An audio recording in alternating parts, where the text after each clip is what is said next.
Bien, señores, anunciamos desde hace un momentito que está con nosotros Luis Pin Montaz. Él es el presidente, fundador, incluso secretario general del Partido Comunista de la República Dominicana. Usted, el famoso Pacoredo, que inició junto con otros movimientos juveniles, estudiantiles, la discusión de los temas ideológicos cuando aquí todavía estábamos en pañales, que contribuyó muchísimo a las ideas, aunque eso siempre, como ustedes saben, termina en esas reyertas estudiantiles terribles. Pero el Pacoredo ha sobrevivido y pinta bien, aquí lo vemos con nosotros.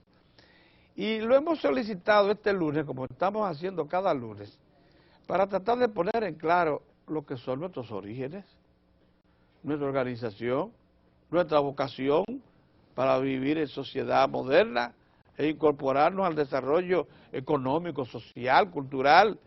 Entonces, Pin ha hecho mucho esfuerzo por determinar el origen de la nacionalidad dominicana, lo mismo que de su estado, y por eso le hemos solicitado, buenos días, Pin, que esté con nosotros. Y lo dejo en manos de los compañeros. Lo primero que hay que decir Mozart que es un acontecimiento el que por nuestra vía se reanude la comparecencia en televisión de Pin Montaz. Debe tener muchos años que no participaba de este tipo de programa, de manera que a nosotros nos agrada mucho que nos haya acogido a nosotros. Y entonces también nos puedes aportar en el plano teórico, académico, teórico y político, algo que se comienza a señalar, lo terrible para nosotros, el embajador dominicano en Puerto Príncipe. El embajador dominicano en Puerto Príncipe ha establecido que Haití tiene mayores condiciones históricas que nosotros en términos de principio como la nacionalidad, y que además en una comparecencia que tuvo ante una actividad en Puerto Príncipe relativa a la diáspora africana, era donde él estaba. Dijo que la República Dominicana, los dominicanos somos racistas patológicos, esa expresión es textual de él. Y además dijo que la figura de Toussaint Louverture es más relevante que cualquier otra. No mencionó la de Duarte, obviamente, y nos calificó además como la cuna del esclavismo en América Latina.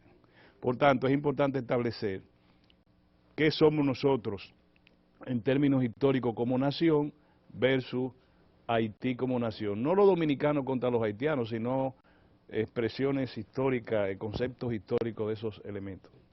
Bueno, le doy las gracias al conjunto de compañeros, ¿verdad?, que están aquí presentes y que me han brindado esta oportunidad. Así como saludo al pueblo dominicano, a la nación dominicana, en estos momentos cruciales de su historia.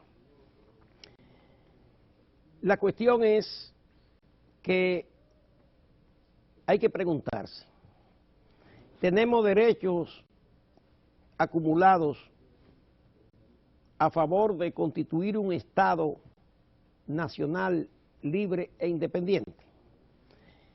Cuando yo me hago esta pregunta, tengo que responderla obligatoriamente desde el punto de vista doctrinario, al que yo no renuncio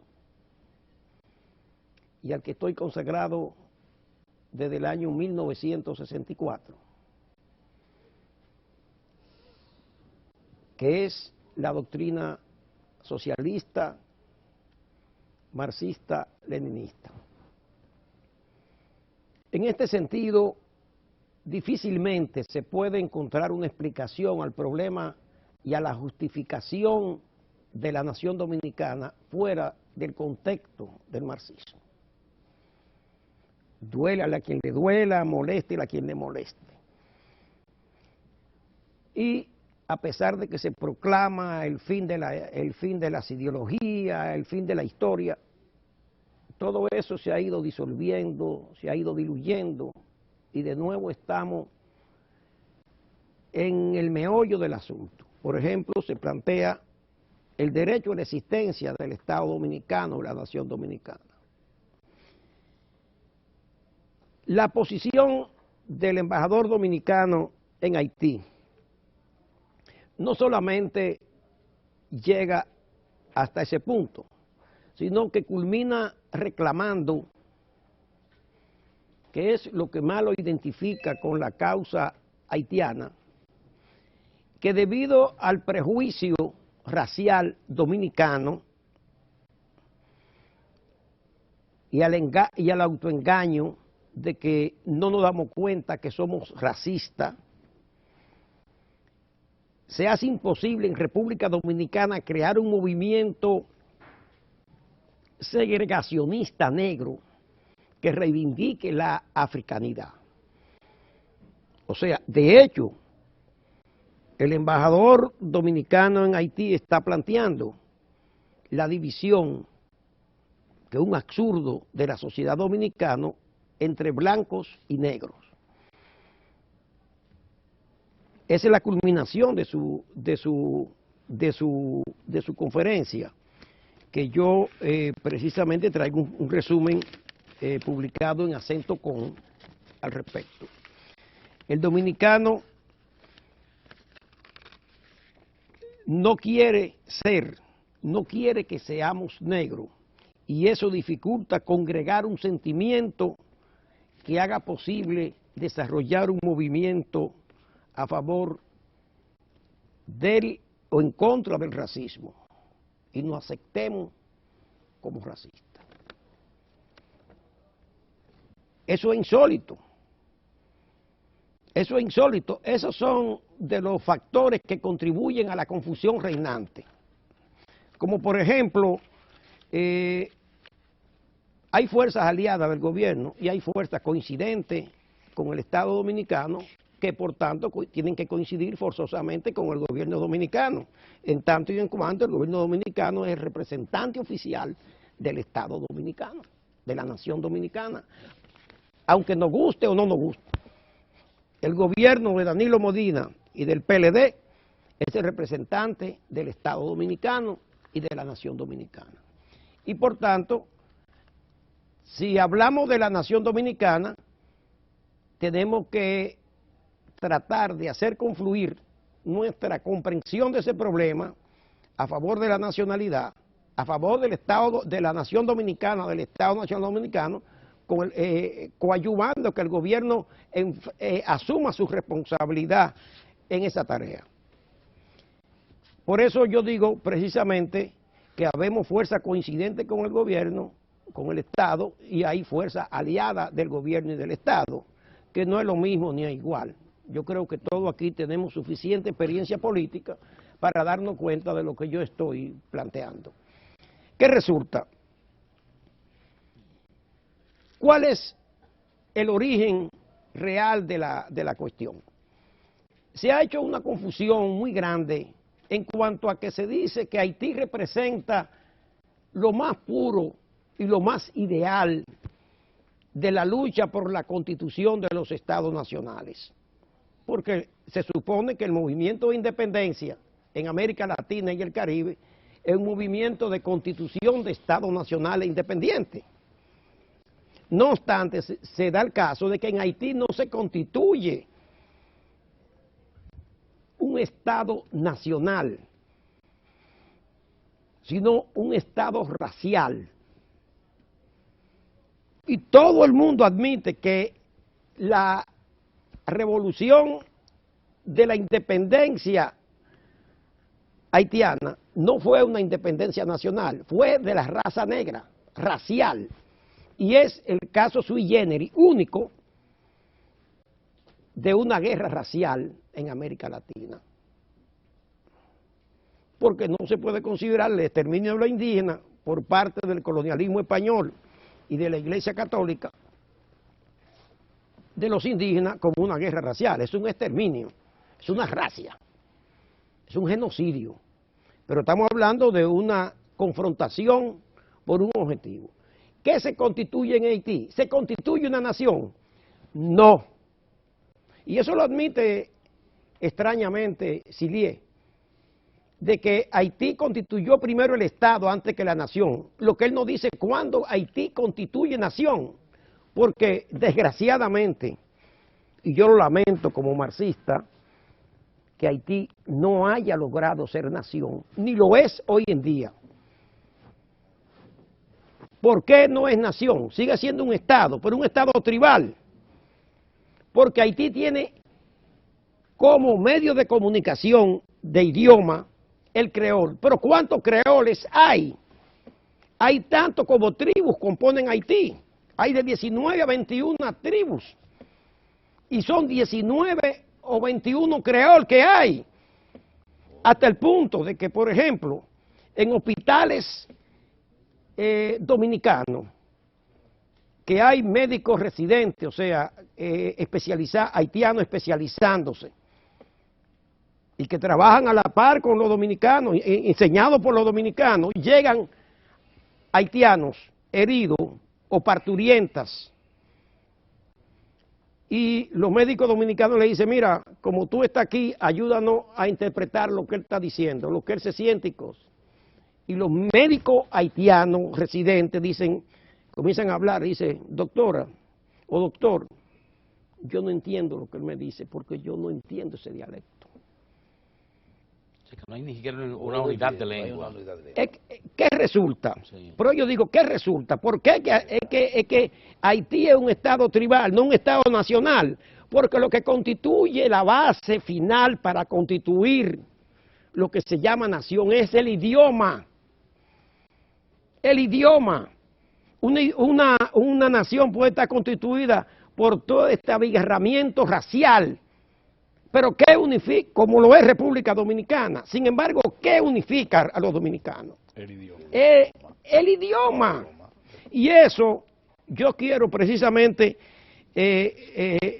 fortalecerlo en un trabajo histórico de Lenin que se refiere a sobre el derecho de las naciones a la autodeterminación. Recoge la discusión en la Segunda Internacional, no contra Cauqui, sino contra Rosa Luxemburgo. ¿Por qué yo subrayo que es contra Rosa Luxemburgo? Porque esta señora, que fue una revolucionaria polaca, residente en Alemania y que murió junto a Lienech, a Carlos Lienech, muerto por la reacción durante el año 1918, tenía una enorme confusión respecto al problema de la autodeterminación y al problema de la defensa de la patria.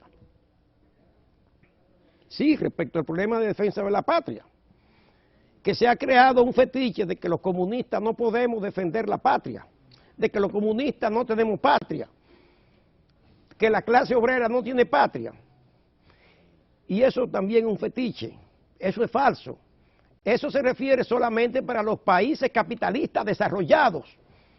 Pero en los países en vías de desarrollo, en vías de formación, necesariamente la clase trabajadora se forma como una clase nacional primero. Necesariamente, ¿en qué país no se ha formado como una clase nacional primero? Y eso lo contempla Marx y Engels, lo contemplan en el Manifiesto Comunista. Ahora, se ha hecho tabla rasa y dicen, no, los comunistas no tienen patria. Como si los obreros dominicanos fueran igual que los obreros alemanes. Así es. ¿Cómo? Como si los obreros dominicanos fueran igual que exacto, los o los alemanes, franceses o los ingleses. Sí, sí. Y, o sea, son absurdos. Entonces, ¿qué resulta? A nosotros nos acusa de dogmáticos. A nosotros nos acusa de sectarios. Porque se ha confundido defender una posición en base a una doctrina con el dogmatismo. No, si nosotros fuéramos dogmáticos, nosotros no estuviésemos defendiendo ahora mismo el derecho de la nación dominicana, del Estado dominicano a la existencia, frente a la ofensiva internacional. Es evidente que por más razones lógicas, razonables, científicas, históricas, económicas que presente el Estado dominicano, el concierto internacional y hasta de América Latina e incluso los que deberían ser más aliados de República Dominicana en este momento, como es el caso de Venezuela y Cuba, van a ser oídos sordos. Porque ellos tienen un compromiso. Cuba, todo el mundo sabe, que ha cogido la teoría de Rosa Luxemburgo, y es que la difunde, y es quien difunde todos los textos absurdos de Rosa Luxemburgo. Y desgraciadamente, las formaciones políticas de izquierda que se han vinculado dependientemente a los cubanos, arrastran ese fardo. Y yo digo que el caso de Silie es uno de esos, con la teoría esa de la identidad cultural nacional dominico-haitiana, que es un absurdo, y lo voy a demostrar. Es un absurdo eso. Esa fue una concepción a la que Fidel se agarró para estar al compás de León y Brenner y su teoría de la dictadura internacional y la soberanía limitada. Un periodo muy crítico. Entonces, yo señalo lo siguiente, mira. Estoy citando a Lenin. Sí, voy a citar a Lenin. En todo el mundo, la época del triunfo definitivo del capitalismo sobre el feudalismo estuvo ligada a movimientos nacionales. La base económica de estos movimientos estriba en que, para la victoria completa de la producción mercantil, es necesario que la burguesía conquiste el mercado interior. Es necesario que territorios con población de un solo idioma adquieran cohesión estatal, quedando eliminados cuantos obstáculos se opongan al desarrollo de ese idioma y a su consolidación en la literatura y la cultura de esa nación. Por eso, todo movimiento nacional tiende a la formación de estados nacionales que son los que mejor responden a estas exigencias del capitalismo moderno. Y se ha de entender por autodeterminación de las naciones su separación estatal de las colectividades nacionales extrañas. La formación de un Estado nacional independiente. Yo creo que más claro de ahí. Ni el agua. Ni el agua. ¿Qué es lo que ha pasado? Veamos, por ejemplo, en Haití, en el año, extrañamente nunca han explicado cuáles son las controversias, las contradicciones que determinan la muerte de Toussaint, vamos a decir, a manos de los franceses en Francia. No se ha querido esclarecer. ¿Qué es lo que resulta? ¿Qué es lo que resulta de este fenómeno? Esto es un hecho importantísimo. Toussaint, antes de haber estado al servicio de las tropas coloniales francesas en Haití, estuvo al servicio de las fuerzas militares españolas. Y es tras su regreso de Francia, después del Acuerdo de Basilea, en el año 1795, que él con los militares españoles opta por llegar a Haití primero, antes de llegar aquí. Pero al llegar a Haití, él se pasa al ejército colonial francés y facilita el fusilamiento de todos los militares españoles que le acompañan. Es un hecho de lealtad, ocurra donde ocurra y en el momento que ocurra. Y traición. ¿Qué resulta? Toussaint es quien se atribuye el derecho de realizar el Acuerdo de Basilea. ¿Qué le pasa? Un acuerdo colonial entre España y Francia.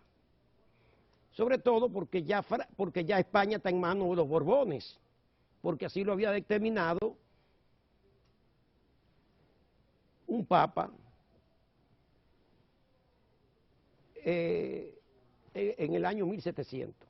Los Borbones, que es una dinastía francesa, es quien pasa a gobernar España, y hasta el día de hoy la monarquía española son los Borbones. Por tanto, es un acuerdo entre familias, pero colonial. Mediante ese acuerdo, la parte oriental de la isla pasa a manos de los franceses.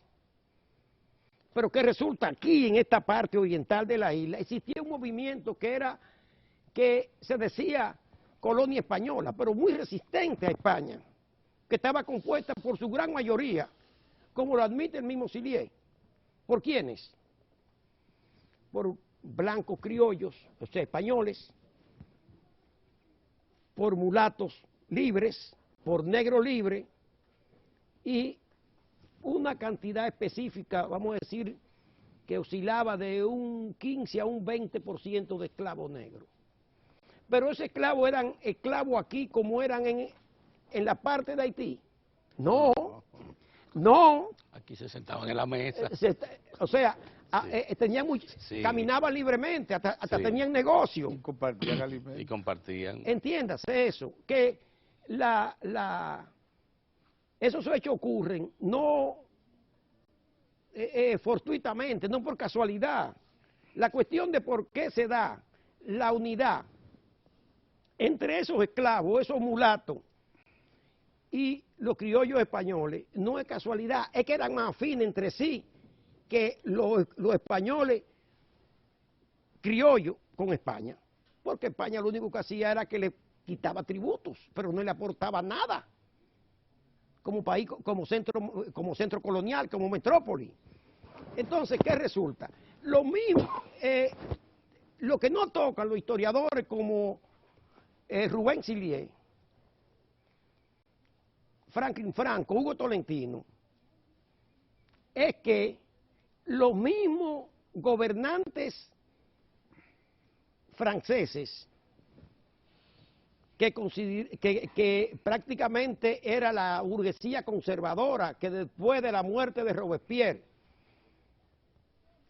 estaba gobernando a Francia, y el acuerdo de Basilea fue después de la muerte de Robespierre, porque Robespierre promulgó la ley o emitió la ley de que Francia renunciaba a la esclavitud hasta en su colonia, aunque la perdiera.